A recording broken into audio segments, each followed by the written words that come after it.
I am currently outside touching grass to prove that I am capable of doing it. On an unrelated note, I built my own particle simulator in geometry nodes.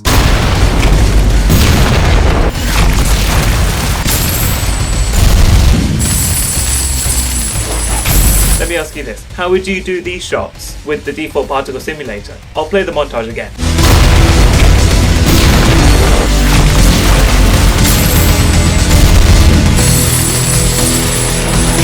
First thing, the trails for the blood. Making trails was fairly easy in geometry nodes, but there isn't really an easy way to get a particle simulation into geometry nodes. Next is time ramping, going from normal to slow-mo and back. It's simply not possible. The coins.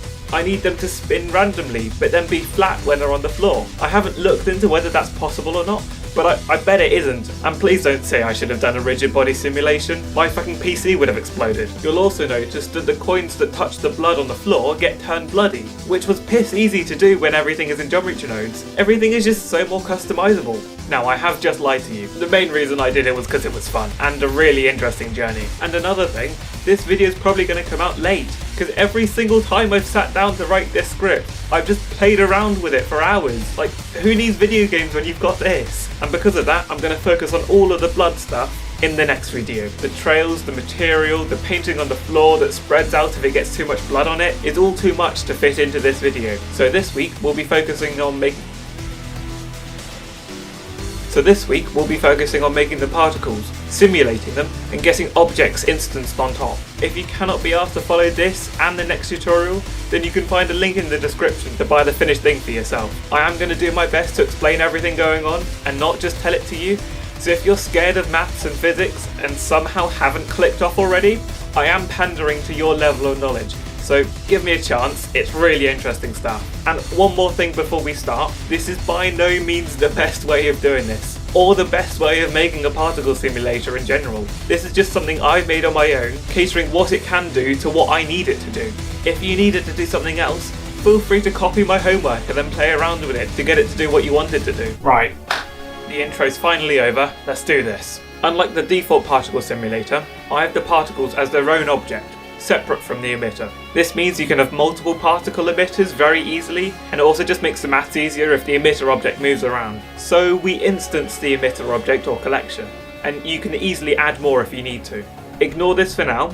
Next, we distribute the points on the emitter object. We change this seed every frame so the points come out at different spots randomly. And you'll notice that the density is multiplied by this thing called the time multiplier. It's also multiplied by 0.05 for some reason, but don't worry, that's just for good luck.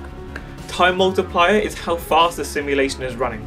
1 is regular speed, 0.5 is half speed, and 3 is 3 times faster.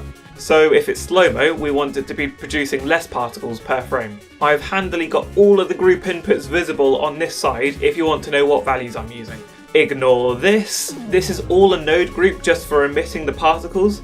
So if you want to do something different, like have particles in a volume that don't spawn in every frame and just move around, then you can make that and just replace this input. Okay, we want these particles to move. You guys will most likely have heard that speed equals distance divided by time, which if you rearrange, gives distance is speed times time. If we have a velocity attribute and multiply it by the time since the last frame, then everything will move. Keep in mind that this means all of the speeds and forces use meters and seconds. An initial speed of 1 means that the particles will move at 1 meter every second, and for accurate gravity, every particle will move downwards at 9.81 meters per second, as long as your time multiplier is set to 1. Meters and seconds are the units used in science, so that's just what I've gone for.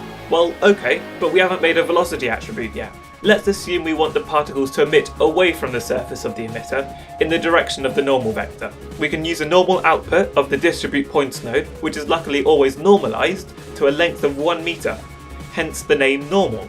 And then we multiply that by our speed, so multiplying by 2 will make it 2 meters long. We can then do some funky stuff to add on a bit of random starting velocity. This input vector is rotated to the direction of the normal, so Z will be the normal direction and X and Y are perpendicular to that. And I'll explain why we're adding velocity onto this before we even define velocity. If the emitter object is moving, then because of Newton's first law of motion, Editor Red put an image of the full thing on the screen. The particles will inherit that motion when they're emitted. This is a bit of a roundabout solution, but using a simulation zone, we can join the current and previous frames together, making sure this order is correct. It's hard to tell, but the current frame is on top of the previous one. What this means is that if we want to know the position of the same point in the previous frame, then we can sample the position at its own index plus however many indices there are, or in other words, how many points there are. We can then subtract that by the position at the current frame. This gives us the distance moved since the previous frame. And speed is distance divided by time, so now we have it in meters per second. Now, we're moving on to the fun stuff. Making this was when I realised that my A-level maths and physics were useful in the real world. We're doing SUVAP, my beloved. And Max, I know you're watching, and I know your fancy aerospace engineering degrees forbid you from using SUVAP, but fuck you! My animations exist in a world where acceleration is constant, and I don't need it to be any more complicated than it already is. Anyway, back to SUVAP, my beloved. If you have never heard of our Lord and Saviour SUVAP, let me rejoice in teaching you. There are a bunch of equations that can be used to describe motion with constant acceleration, like you would have with gravity, each letter meaning something different. S stands for displacement, U and V are initial and final velocity, which I guess makes sense if you can't be asked to write subscript 1 and 2. A is acceleration and T is time. For our purposes, we only need 2 of these equations. Obviously this needs to be in a simulation zone because we're simulating. If we want to calculate the displacement, or how much each particle has moved each frame, then we can use this equation. Displacement equals initial velocity multiplied by time, which is just speed equals distance over time, but then we add on a half times the acceleration times time squared. And fun fact, any object, no matter the mass, will accelerate at the same rate towards Earth, at 9.81 meters per second. 9.807 if you're my uni and you want to be needlessly precise.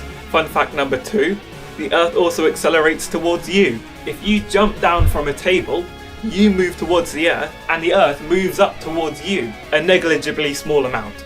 Fun fact number 3, I have beaten the allegations against engineers and physicists and not ignored air resistance. However, I have still oversimplified and combined a few variables into a single input. Don't know about you, but I can't be asked to make up numbers for all of these things when they're all going to be the same for all particles, so I can just make a guess what they all combine to be. And to get wind, you can just subtract the speed of the wind. It's all about frames of reference and the relative speed of the particles as seen by the air. If the air is moving in the opposite direction to the object, then the object will be moving twice as fast in the wind's perspective. Okay, and then we need to figure out what the next velocity will be at the start of the next frame, which will be set as an attribute and then used as the initial velocity for the next frame. We can just use another SUVAP equation, final velocity equals initial velocity plus acceleration times time. Now that the SUVAP's over, my watch time is gonna fucking plummet. It's crazy that that's all what you're here for. Very quickly, if the particles have stopped moving, then we don't want it to exist anymore. And if we keep a record of how many frames each particle has been alive, then we can check if it's too old and delete it. This helps with performance. Now we can move on to this mess, collision. This is what I'm least confident about, but it works. Okay, for the blood, I wanted the particles to delete on collision. We can cast a ray into the future and check whether the distance to the collision object, subtract the radius of the object, is more or less than the distance it will travel in that time. The radius isn't procedural, this is just a number that you put in. We're doing a particle sim, not a rigid body simulation. If it will go through the collision object in the next frame, then we tell it it's gonna die, and then when it is the next frame, it then remembers that and kills itself. Now, I'm not doing any subframe calculations, so it won't ever actually touch the surface. It will just be killed before it ever gets there. That won't look as good, so the frame before it dies, we can teleport it to where the ray intersected the collision object, taking away an offset for the radius. Editor Red here. I know I said I really liked this project earlier in the video, but I'm starting to really hate it. Every single time I sit down it gives a new issue, and so some of my explanations will be slightly different to what you're actually seeing on screen. That's just because I've had to kind of constantly change things to get it to work, and even now I'm still not confident that it's fully operational. So in this instance, it detects that it's going to collide, then the next frame it moves it to that position, and then the frame after that, it then deletes itself. this won't be the last time you see me. Another option is we're going to make it bounce. First off, we're going to do the same thing of teleporting it to the surface, the frame before it bounces. It's especially important for this one, as if you've got motion blur or using the trail we'll make next time, then it will look like it just bounces before it even touches the surface. I'm back. There were some issues when you set the bounce to perfectly elastic and you had a high radius, where like the velocity would intersect with the collision material, and even if it was like it was flat, it wasn't bouncing anymore, it would just slide along the surface loads. So when I'm setting the position of the point, when it's colliding with the collision object, I'm using a sample near a surface node instead of the raycast. Now, for how it actually bounces, we're going to replace the velocity next frame with a new one reflected on the normal of the surface. I'll explain what's going on. This project node takes two vectors and casts a shadow of the first one onto the second one. This is our projected vector. Make this twice as long and subtract it. This will basically flip the component of the vector perpendicular to the surface. Now this is all a perfectly efficient bounce, no energy is lost. If it's dropped with zero velocity, it will bounce up and reach the same height it was dropped from, as long as we turn the air resistance off. If I wanted to sound smart, I would say that it's a perfectly elastic collision. In the real world, energy is lost every collision, so we can multiply it by a number less than 1 to decrease it. And if you've got an uneven object instanced on the particle, you may want to add a bit more randomness in there, so I've multiplied it by a random number between these two inputs. For let's say if the object isn't a perfect sphere, to give it even more randomness, we can rotate the bounce vector by a random amount each time. For those not in the know, 1.57 is half of pi. Blender uses radians for its angles. This is the same as saying 90 degrees. You get some funky stuff happening when the object is meant to be still, but it still has a velocity vector for some reason, I don't know, which doesn't really matter until you rotate it, and then everything starts to wander. We can put a plaster on this issue, or band-aid if you're a fucking American, and just set the rotation to 0 if it's too slow.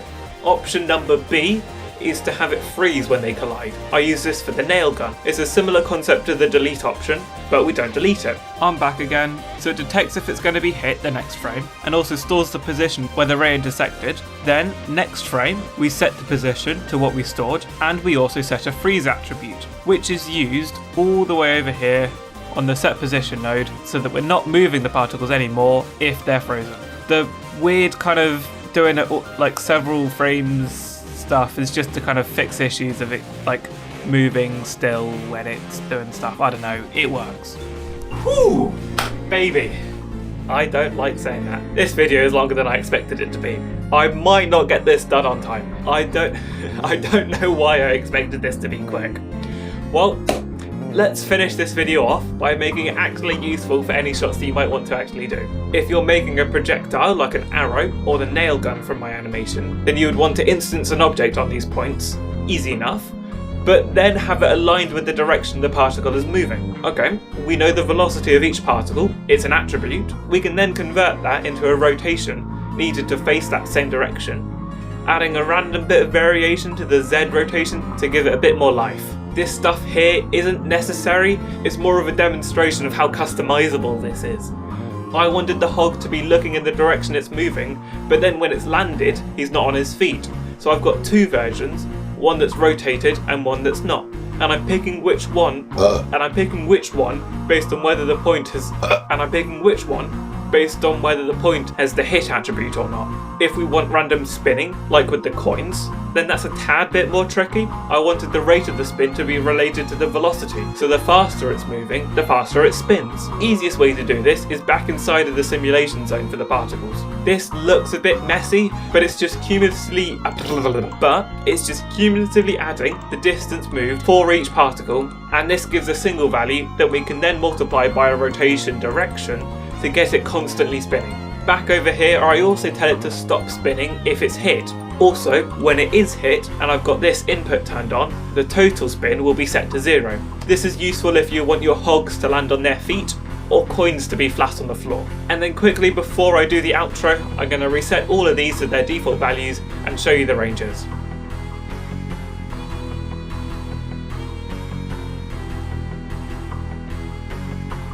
And there you have it. Thank you very much for watching, especially if you have no idea what the fuck is going on. Next week we're going to be doing the blood stuff, so the blood trails and the splatter on the floor. If you don't want to wait for that or can't be asked to build it yourself, then you can always head over to my Gumroad and pay £5 to get it then and there. And over there you'll also find the compositing setup for my animation that I use to make this really unique art style. Thank you very much for watching. Fuck you, Max, and your fucking hate of Suvat. See ya!